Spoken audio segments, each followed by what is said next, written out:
Weh U Di Seh? Weh U Di Seh? Weh U Di Seh? Weh U Di Seh? Welcome back to another episode of Weh U Di Seh. It's your lead boy Brady T. And as always, I have my lead boy Linnon. I'm lead boy Yasir. And tonight we have a very special guest on the show. Today we have the spouse of Yasir, Miss Giselle O'Brien. And she's going to be here tonight to speak to us about a couple of topics tonight, But one of the first questions we just wanted to get out of the way was, and we want to hear what you guys have to say in the comments as well. Who exactly is Andre Gray? I think Andre Gray is one of the founding fathers of our nation. I feel like none of we right now are there without Andre Gray. He is my personally my pa, grandpa, and hero. I don't know if it's ever on, but that was my opinion about it. We may this close to have another holiday added to the calendar. Then I have an Andre Gray Day. Nice. Yeah, our next public bank time and a half, who will get it, God damn it. You think the man may get exposed if the holiday may get announced and like, we're going to just kill this story. No, that's important. But we all know that Andre Gray is the writer of 50 Shades of Grey, and he presented all 50 shades to us, so yeah. I could imagine you covered 50 Shades of Grey in a manner like this. It just goes to show how we just not we, but a lot of people just run with it. We'll tell them something. It's dangerous. And that's it. And dangerous level. Gullible. And again, do have to shout out to all the news, the news agencies that just run with the story, and Belize City Council, they just give the man the key to the city and say, hold that for you. Somebody please change a lock, because I don't know.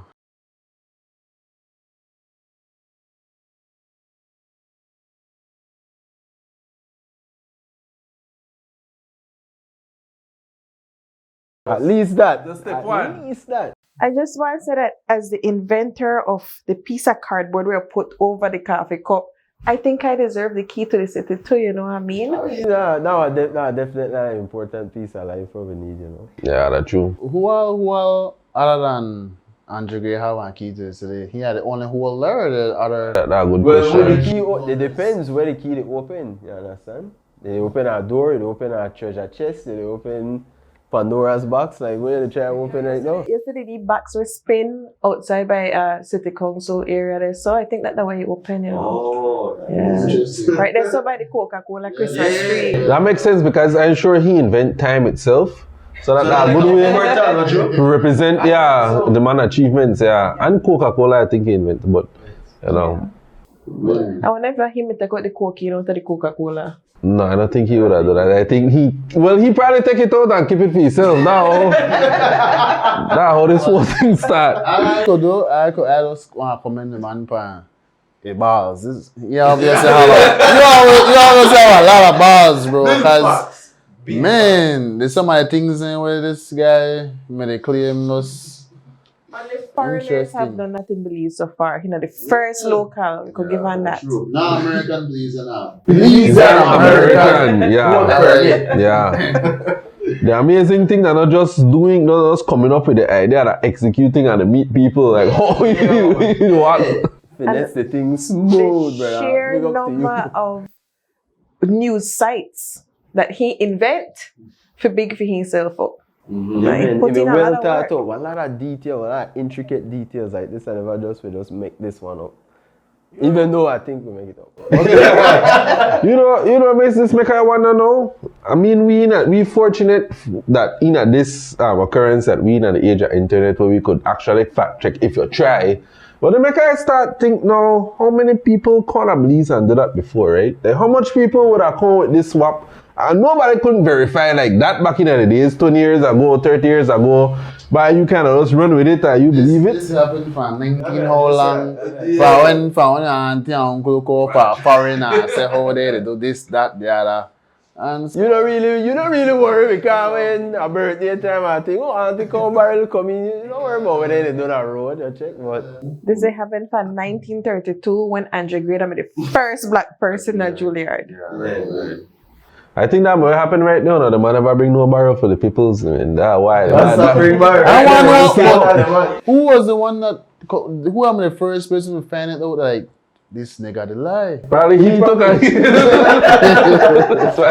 I don't know like I got a juicy story out of that person that must like I need to get this out.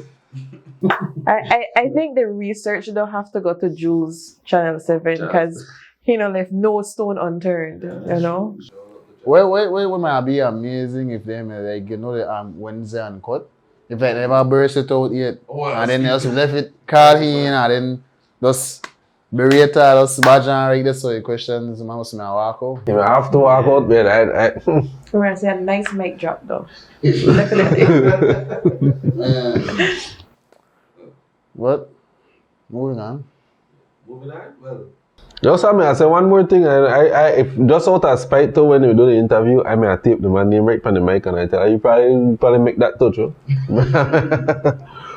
But I kind of that bring right back to again social media and the name is just social media, the internet, the age of the internet that we have information almost not almost infinite, like so much information there. And if you're not trained or if you're not just at least got one level of competency where you could say, okay, yeah, you could tell exactly where you could tell the difference between what that real, what that BS, because I mean that even come to the point now that Facebook by law have to start put about this fact was not verified and you have to make sure because that actually, based on the findings that influenced the US election in 2016 and all that, like fake news basically, they say.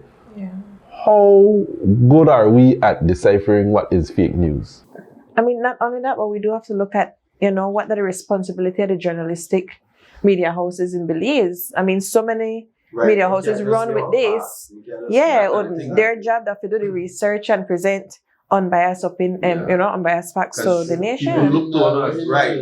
What hinder the research is wanting to be the first one out there with the information. I guess that hinder the research process, And keep in mind, this is not the first time. I found like way back in 2018, this man made up on the scene, articles come out with him invent certain things and nobody never really gone back and say, well, make sure that this is real. Yeah. But like they say, I think because maybe back then they never have a major interest to the story, that people never gravitate to it. And that kind of show or reflect that we desensitized in that moment. Because for that being what it was, at the time it probably was a positive story, so you never get a kind of attraction when you're supposed to. But as soon as our juicy scandal, everybody jumped to that. And yeah, honestly, I never know about him at all. Like, I feel like I could tell just to say, I know it doesn't talk big, but I had somebody where like Google things, even people even show that. Of course. I just made the allude to people's allure if you want the juicier story rather than the verified ones. To agree to your point though, like I never know anything about that until the scandal come about. Like I didn't even know that there this guy where me to get key to city. I have no interest. I had a picture on the man step into the taxi right and the man look up and like the man try to find words, man like, oh the gig is up guys. it's over. Like, man. How sure he ever have a brother? Cause I say the brother the attorney when they bring a lawsuit. I just feel like that Andre wow, 2 pairs or something. Yeah.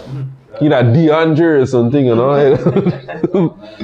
Yeah, I'm not sure about that one there, but just be vigilant. Again, media houses, people look to honor as authority for the news. Like people are like we Google things all the time. People rely upon honor as news source for give truth, transparent facts, or at least as much as honor could. But you really let down the people, man. Also to the wider business community, if there was anybody where me really believe what this man may say, hopefully we do no independent researcher and all that. I want to get chance out there to check. That's my thing. I don't know. I ain't not sure. I hope. Hope somebody ask the man for, oh, you fix phone, and ask the man for help. You know, try to take it off and put it on back. Funny thing is, 9 times out of 10 it works. So I'm like, hey, well, why this man smart? Yeah, he good, he good. Sorry, man, because, okay. Yeah. Thank you again, Andre Gray, for this podcast, and for the opportunity for make me there speak again. You know?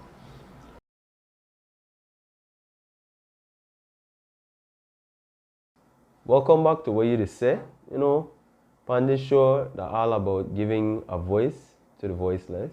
And speaking of voices, we just want to highlight a special teacher in our midst who is having a music studio vocal course on vocal anatomy. It's called O'Brien's Music Studio, and this will be occurring from January 23rd to March 1st.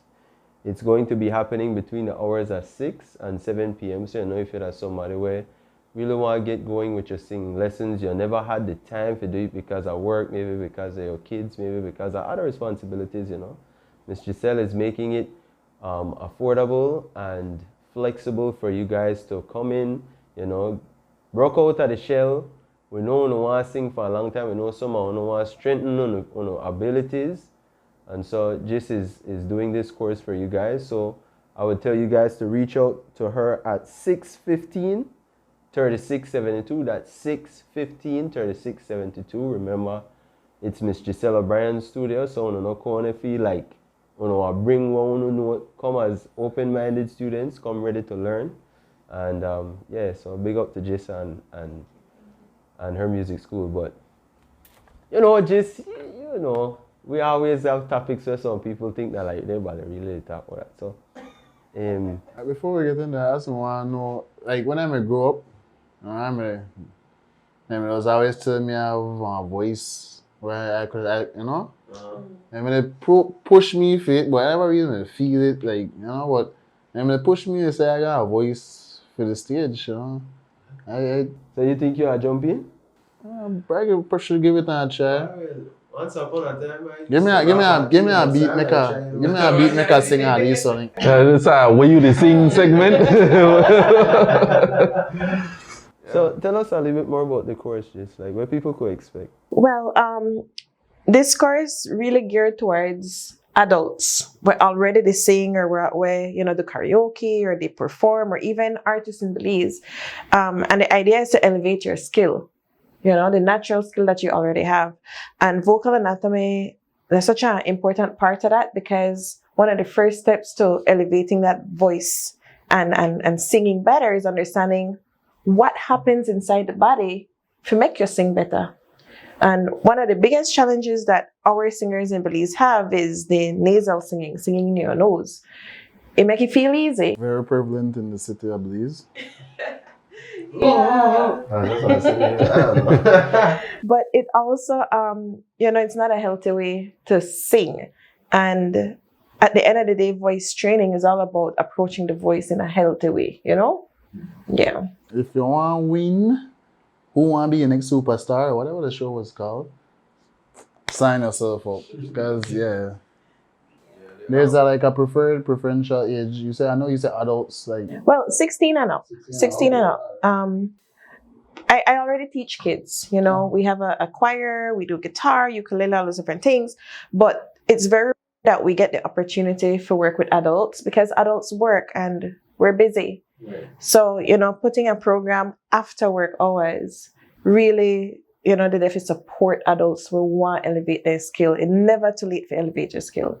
And the good thing about this particular course is that if you over the age of 50, 60, 70, 80, you could still bring the voice back. Even if you feel like you're a crack or things that change, you could still bring it back, you know? So now, all about the physical. So it's basically like where we made the talk about last episode of farmer workout, so maybe we could slide in vocal training into the work, you know? Well, it would be good for you.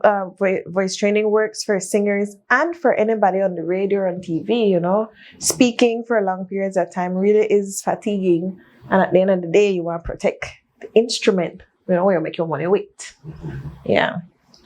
Yeah, I just have to say, I'm personally not a singer by no means, but I have experienced a level of training in a gonna brief time when we are choral society, you know about the irony of that.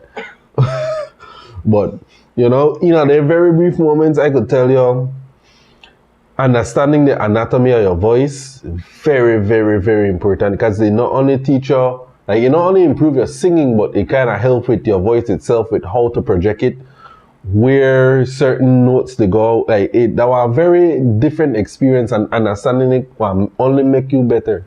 Yeah. Right? No, that never made a speech lesson, right? Because I know my words not come up. But yeah, it really, really helps, when it comes to, like, I mean, yeah, get to the details of that when you do sign up, but you come to your registers, your residence, things like that. Amazing, and I just with very little experience, if you could get a dedicated thing, I would definitely recommend it. No, and I do agree, and I also think that this conversation also ties into another one where we also may have off camera just about the level of quality of the music where we actually put out nowadays, Yeah. Like, I feel like a lot of our ears have been trained to a certain frequency, not necessarily pleasing, and I don't know if people actually realize that maybe their ears then get damaged and they don't used to that pain or whatever, so they're not even sure if the music sound like. No, it is, because I speak from like what engineering aspect that like I can't listen to a lot of the new age music simply because it hurt my ears.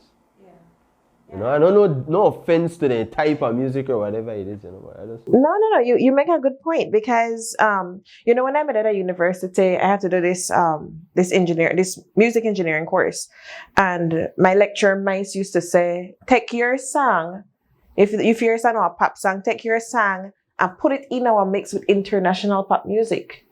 And if you could tell which one that your song just from the way the voice sound, something wrong. You understand? And Belize, I mean, we have really come a long way when it comes to the quality of videography, recordings. I mean, we have so much creative people that when they do their thing, where they take the time for, gain the knowledge. But vocally, I still find that we're lacking, I mean, I would love to hear one Belizean artist sing one song without a lot of processing on the voice. You understand what I mean? Yeah. You want to hear the realness of the voice, you want to hear the electronic part. Yeah, that's one thing, and you could tell immediately. And I know some people into that, and not kind of like the trainer, maybe the father, whatever, or if that was permanent part of the music at this new age. Mm-hmm. But you want to hear the voice, you want to hear the natural, you want to hear the talent itself. I feel like sometimes they get overshadowed by the production just a little bit, Mm-hmm. So I think even if you not feel confident enough for bring out your raw voice, maybe improving that part of it will make you even sound better for your songs. Because, improving yourself, that the best thing, cause you that, like what you said, the instrument, that the perfect way to say it for you, that our instrument, that your instrument, that you improving, that the best thing. Yeah. And I mean, with voice training, you do learn to use the voice in different settings. You can use the voice in like a certain way for a live setting. You use the voice in a certain way if you're mic'd up. You use the voice in a certain way if you get recorded. You use the voice in a certain way if you're singing in a group. Those are different ways to use the voice. I mean, you could project if you're up on a stage and you don't have a microphone and still be heard. But then you could also control that volume and control where you resonate. If you're up on a microphone, you're recording in a studio and you want to get a popping sound, There are different ways to approach the voice in a different settings. And if our vocalists learn that, it just opens so many doors for them. And also it gives the producers less work to do, because a lot of the time the producers have to do a lot of editing to make the voice sound that, get that ideal sound out of the voice. If you could do that yourself, the producers have less work to do, And the quality of the music improve, and hence the reach of your audience grows, and it's a snowballing effect. I just want to make people understand, that. It's funny because I think one of our if not the first episode, but one of our earliest episodes, we may discuss the importance of having the talents, the artists, the people where else to bring music, and the people there will have certain trainings. We come together And could everybody improve with each other, you know? From the very first episode, you know, this are excellent opportunity, you know. Just having this conversation right here, I feel should help opening eyes, opening ears, make them listen and say, you know, work by yourself a bit. Yeah, and I mean, we vocalists, we don't want to get left behind. I mean, you have amazing instrumentalists out there like Sydney the violinist, and Leon Banks pan guitar, Alex Evans pan steel pan, Carlos Perote and Omelewa, like all these instrumentalists are doing things. And as vocalists, we need to know our music in the same way. Just because we don't necessarily play an instrument or necessarily read music, no means that we can't elevate our skill. You understand? We want to reach their levels too. So, you know, you put the work out there, and I could tell you from experience. I mean, first of all, my degree is in voice. You know, so I studied the voice as a degree. And then on top of that, I got now a private vocal teacher. I pay upwards of 100 Belize just for one session. And sometimes we think, oh, these musicians are charging too much, or, you know, we can't afford this or we can't afford that. But if you are investing in yourself as an artist, then you pay the money. That none of us said that the money should be unreasonable. But $200, our program to run for 6 weeks and at 2 sessions a week. You pay $200 for 12 sessions of voice class. I mean, how much more reasonable can you get? And for add on top of that, we really did try open it to people outside of the city, because one of the complaints what we get often is that everything happened at Belize City, everything happened down there. Nothing don't happen at Cayo, nothing don't happen at Orange Walk. We don't have the opportunities. And as somebody from Cayo, I could tell you as my child when I'm one of voice lessons, the entire time I'm like really into Rajani Period. My mom used to tell me, "Gal, that not happen." But we're in a different age. We have the internet. We can reach out to people now, you know. So a lot of opportunities for this new generation. Music, man, I still very excited for the projection of music right now. The course that Belize is in or on, and I just want we now make it get to our head, and we just say, oh well, we done did it, and just focus on improving, because there's always room to improve for improvement. If you notice, we got room for improvement as well. You know, we know they hide that neither. Yeah. Mm-hmm. So every day, I just feel like the one of the questions you should ask yourself is, how can I get better today? You know, what can I do to get better? Because your goal, work towards it, and you try to improve, you know? Right now, the question on my mind is how I go help Lyndon get better, because I really want to hear that voice. I have a lot of work where I need to get done. Baby steps, bro. Let's take it one day at a time. But like, just sing one lead line for me. Man, oh man. Get him on a song. Don't left my in the ocean. You want to leave floaty. A, B, C.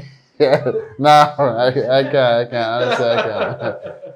But yeah. Sometimes, like, in our everyday life, like, you talk to people, you have discussions with people, and that's the knowledge that you know kicking in, yeah, like, you dissect their voice, like, how they talk, how they say words, like, you think in your mind, like, you need to improve on this. Yeah, like right now I just said to myself, just slow the speech down. See, I have a natural stutter. Okay. Right? That I had to work hard to get, like, especially when I get nervous or excited, it come out. So that was a constant thing to say, oh, just slow it down, allow the words to come out, things like that.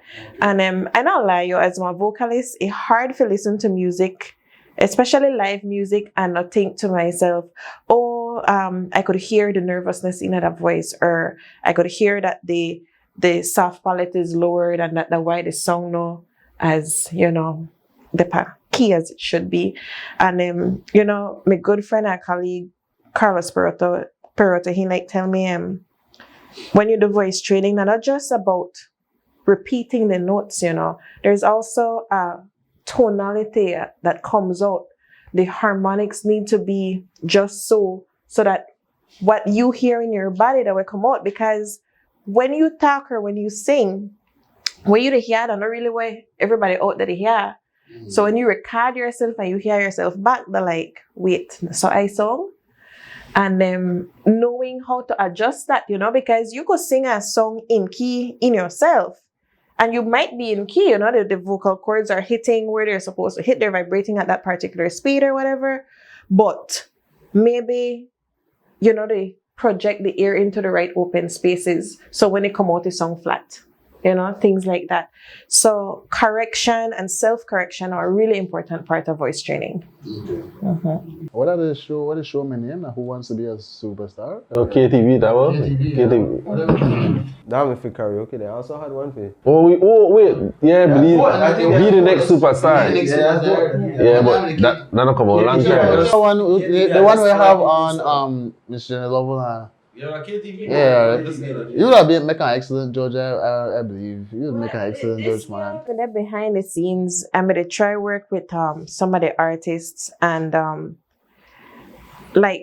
if you go back and you watch some of the episodes, the ones where you see they improve over time, they're the ones where I kind of made it work with Karen. I had what the boy name? Keena and he know one of my favorites. He know me a trip. And I really, really enjoyed that experience. But I don't really want to be a judge. Cause you don't want to get bashed? No, nothing for that. The thing is no. It's nothing to do with the bash. Honestly, I wouldn't want to get bashed. But Yeah, be Sam. Yeah, be like that strict. no, it's just that I don't really believe that you could pit one voice against one another, right? Like one of the episodes we're never really happy with them, the very beginning, when they put the girl used to like bark. Right? You don't like me, bite me. Yes.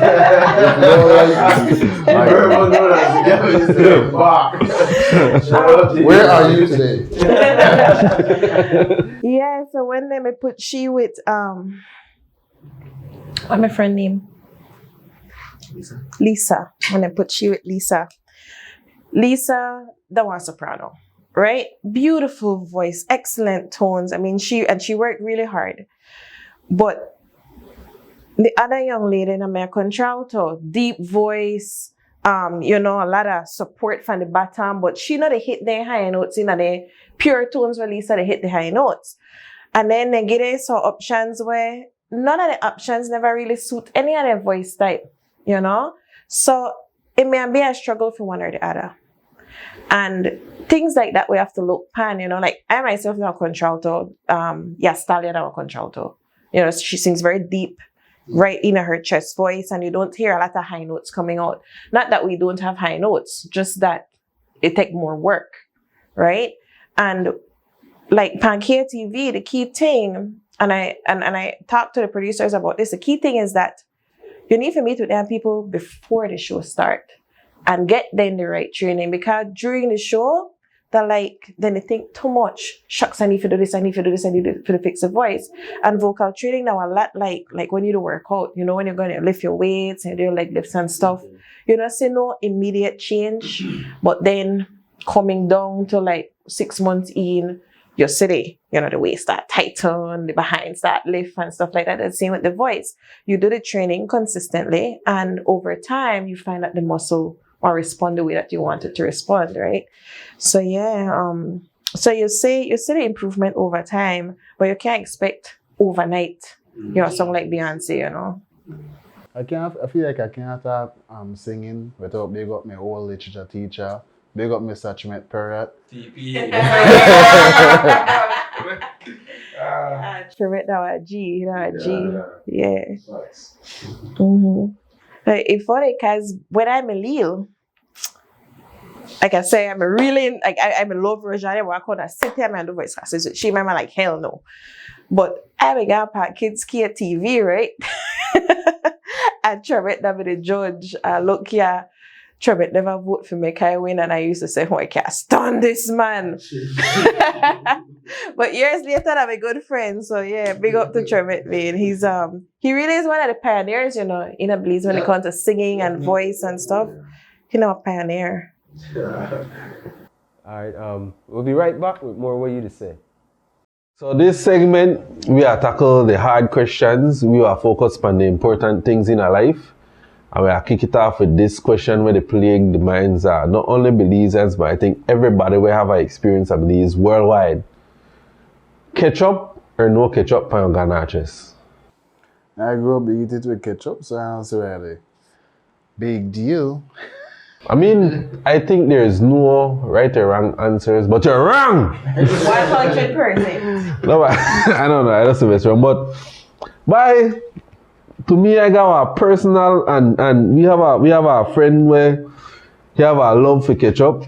So I know the man not appreciate this, but I feel like ketchup that one of the most overrated thing ever made. I feel like I don't know, like, cause I don't eat ketchup. I don't know, when I eat fried chicken, and I really eat ketchup, I know otherwise, I maybe leave it for a hot dog.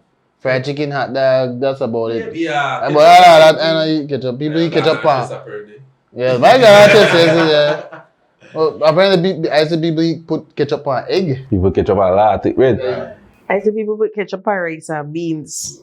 Ketchup I think I had that before. I think I tried that one time, but I don't want to say that who, but that me just have to put that to make a gone through the rice and beans. And like ketchup for me, that like when I taste it without ketchup, then you see me put on ketchup. Just I don't try hate for your food, but if you need a little ketchup, You try to say that the ketchup and the Garnaches stuff for the Garnaches won't taste good. basically.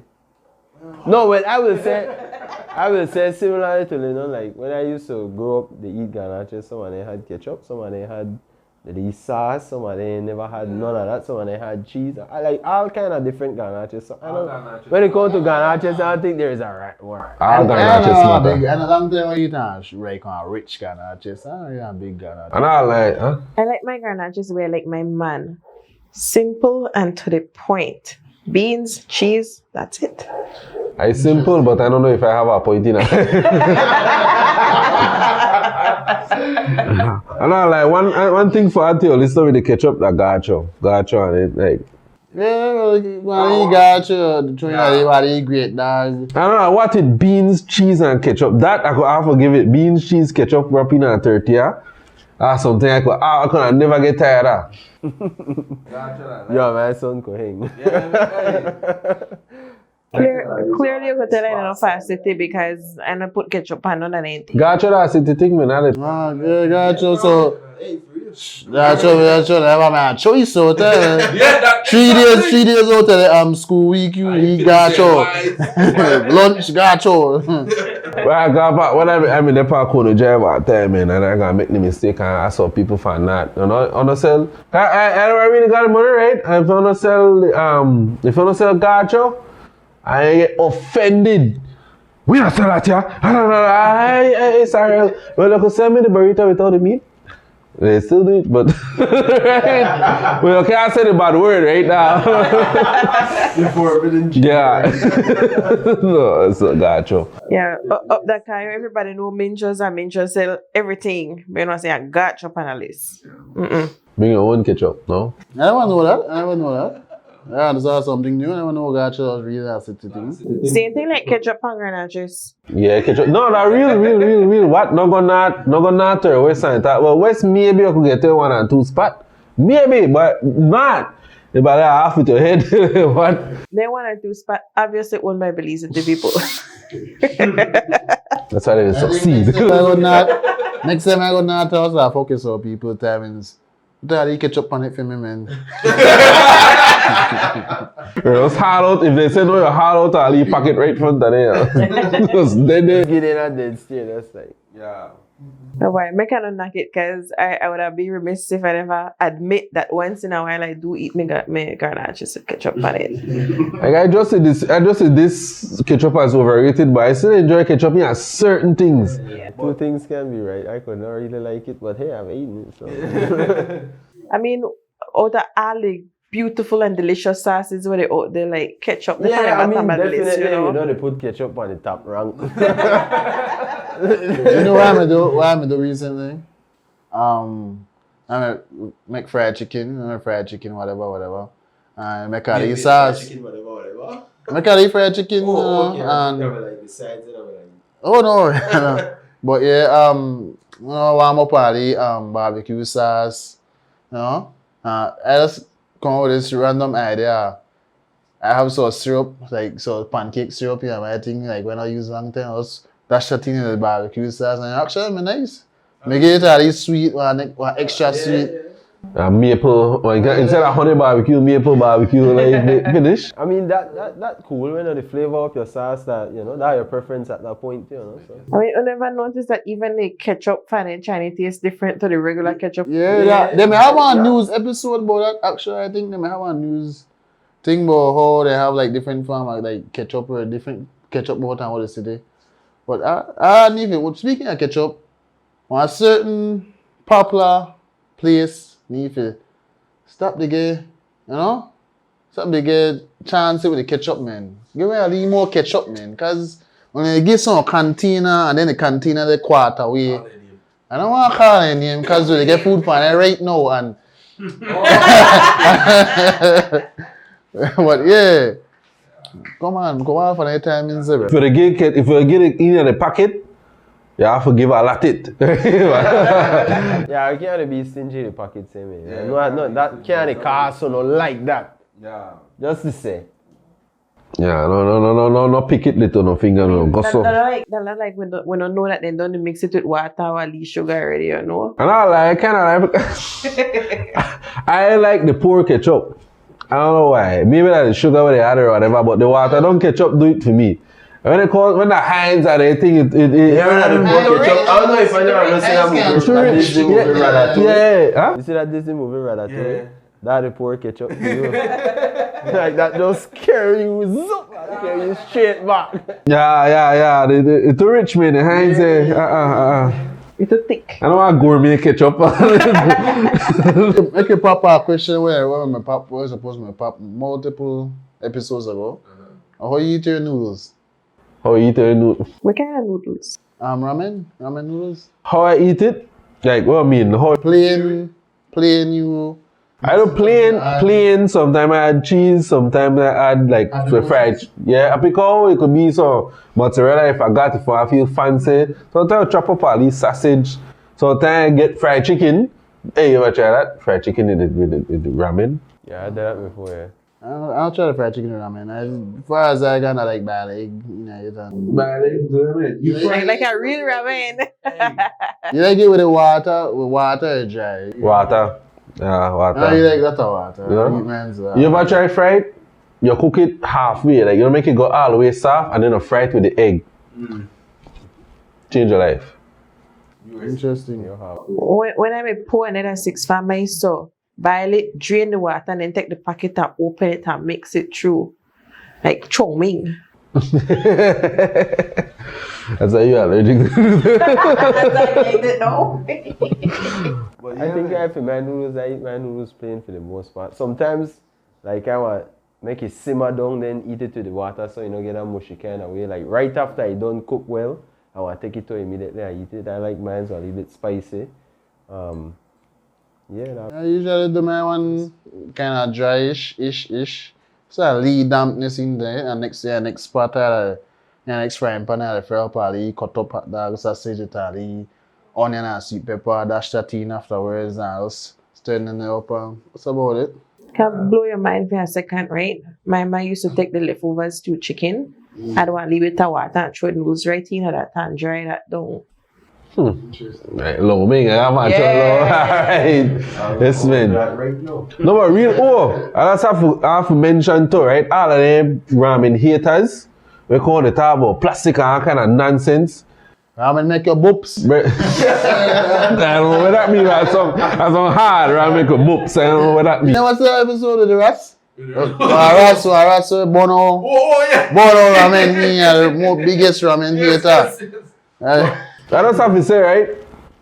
And stay try working my ramen. And if ants eat it, then it's good for me. Right? Watch out. If you process like that, not something I try to take your thing, but do thing I say ants take when you go to like floor 13 and stuff.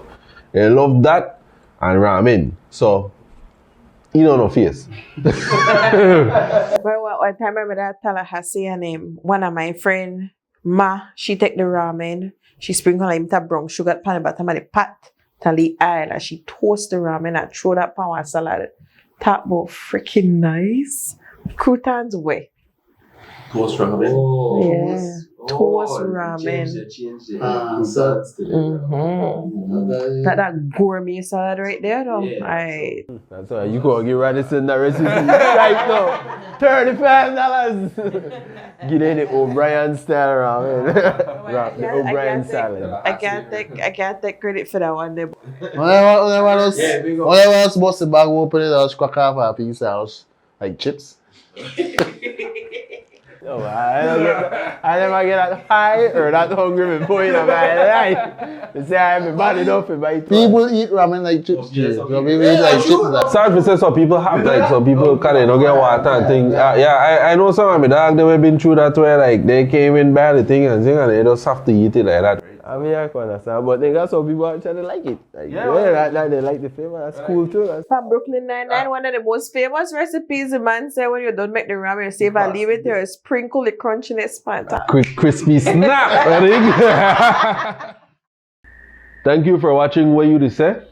For all social media content, Follow what's up? What you to say?